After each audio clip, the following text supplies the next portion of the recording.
Whichever monkey wants to get the banana.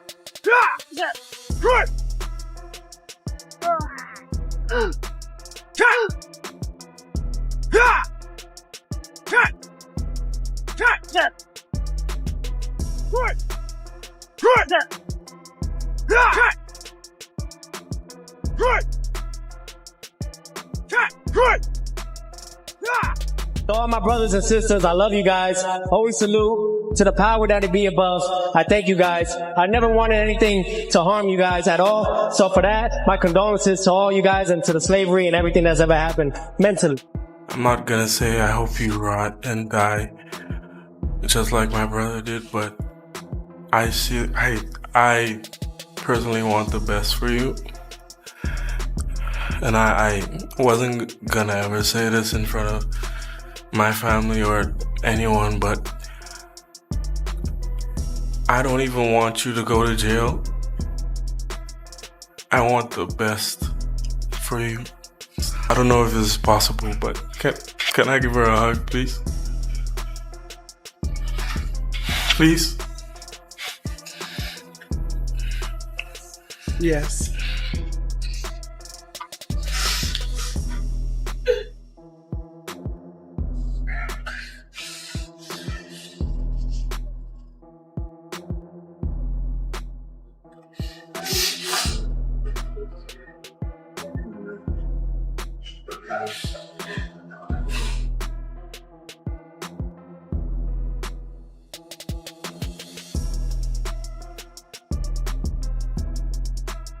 He's really exposed himself, and it made me sad when I watched and heard what I saw, and just hate to see anybody. I'm sure it offended you as well over making you sad. It didn't offend me.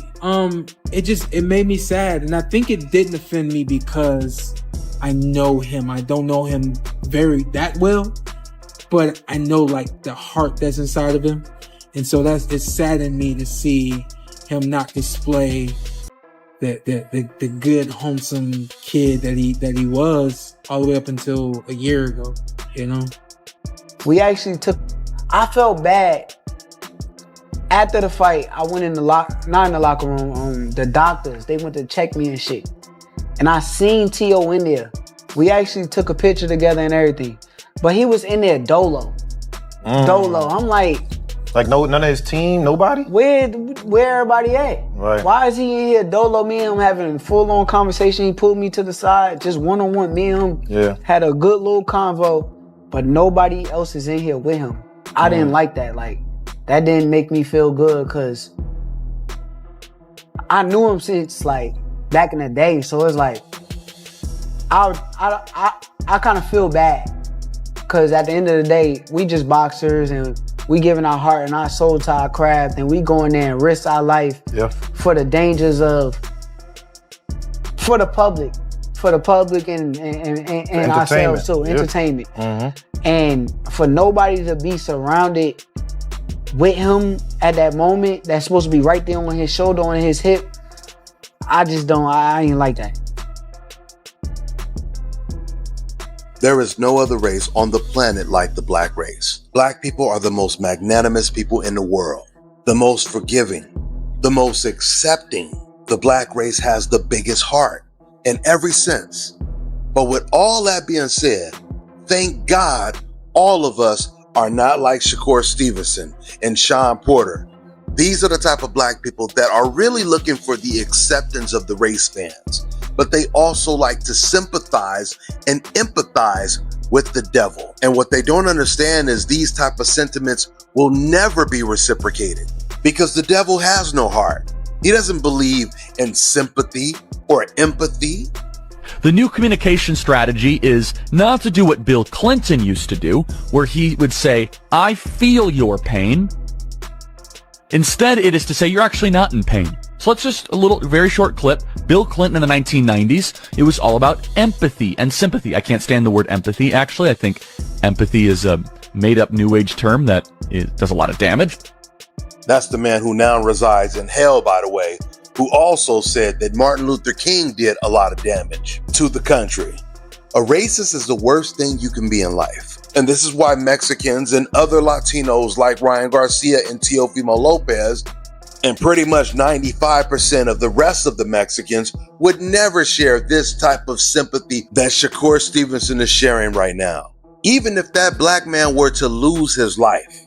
Ryan Garcia, he said he wished he could kill George Floyd again. And do you guys remember what Teofimo said about Deontay Wilder after he lost to Tyson Fury and Tyson Fury cheated? If you see Deontay Wilder in person, would you still call him a bitch to his face? Yeah, I would tell him like, hey, man, with all due respect and everything, just you sounding like a bitch. I would talk to him first and tell him why, and then tell him, man, this is why you sound like a bitch. But you're not a bitch. You just sound like one. Right. If I'm calling someone a bitch, it's just because, yeah, you are acting like one. You are acting like one. No one cares about how you feel, Deontay. No one does. Even if you put it out there. Oh man, I feel bad that you got a dent on your head. No. This is the fight game. This is war. This is a man's sport. And if you're looking for closure and if you're looking for comfort, you're not gonna get it here. You hear that advice he just gave you, Shakur? He said, no one cares how you feel. This is the fight game. Now, and of course, this was when Teofimo was undefeated. And something else that's important to note is he's the only boxer that came out and publicly dissed Deontay Wilder after that Tyson Fury situation. And something else that annoys me when it comes to Teo is how damn inarticulate he is. He's always trying to look for words that he just can't find. Like when he says, so if you're looking for closure or comfort, you're not going to get it. He really wanted to say, so if you're looking for sympathy, you're not going to get it. But he couldn't find those words because they don't exist in his vocabulary. Teo is the one that Eddie Hearn should have been calling inarticulate instead of Tank Davis. But anyway, like I told you, they make it clear. That same love, that same sympathy, that same empathy will never be reciprocated by these type of people. So you don't sit over here talking about how you feel sad or how you feel bad for him because he's all alone in the doctor's room. No, what you should have said is fuck him, fuck Teo, fuck his daddy, and fuck his sister, and anyone else that has a problem. Like Terence Crawford said, man, I wouldn't even touch them. I wouldn't even shake their hand after the fight. All that racist shit you done said, you can't take that shit back. And see, when they say all that racist shit, I don't get mad or bothered. I'm happy that they expose themselves so we know not to fuck with them. And Shakur and a couple other black people are the only ones that apparently don't know that. Shakur is sitting over here talking about, nah, he not no racist because I knew him long time ago. Like I used to see him at the boxing tournaments and he was cool to me. He came over, gave me a high five, said, what's up? He was even singing rap songs. So I know he can't be no racist. And I told you guys, when you black and you say shit like that, all that does is encourage other racist Mexicans to say more racist shit. Because right after Shakur Stevenson said, nah, man, Teo ain't no racist, like a week later, then the whole Fernando Vargas family, including their father, came out calling black people monkeys. And you know when the father joins in, that shit is completely embedded into the race. So you wasting your time shaking their hand after the fight, showing empathy. They took this photo, by the way, after the fight, like a week after the fight. So they're not feeling sad or sorry like Sean Porter or Shakur Stevenson. That's how they celebrate what they thought was a big win, them beating a YouTuber, Dean the Great. Man, I remember when Fernando Vargas Sr., when he fought Ross Thompson, they had beef before the fight, leading up to the fight. And Vargas won the fight. He knocked him out. And when he knocked him down, he spit on him. And just in case people didn't see it, which a lot of people didn't see it until he reminded people, because after the fight, when Fernando Vargas did his post-fight interview in the ring on HBO, he told the crowd that he spit on him after he knocked him down because he was so proud of doing it. They are not like us, and they never will be. With that being said, I'm going to wrap this video up. That's all I got for now, guys. I'm on to the next one. Man, are you tired of paying crazy cable bills? Ditch cable and get the power of Block TV, the ultimate pay-as-you-go alternative to cable TV. Stream all your favorite live sports, boxing, MMA, pay-per-view fights, plus premium channels like Showtime, Stars, and HBO, all in one app. Watch your favorite TV shows and movies. No more switching between Netflix, Hulu, or Max. All for just $35 a month plus tax. Never any contracts. Cancel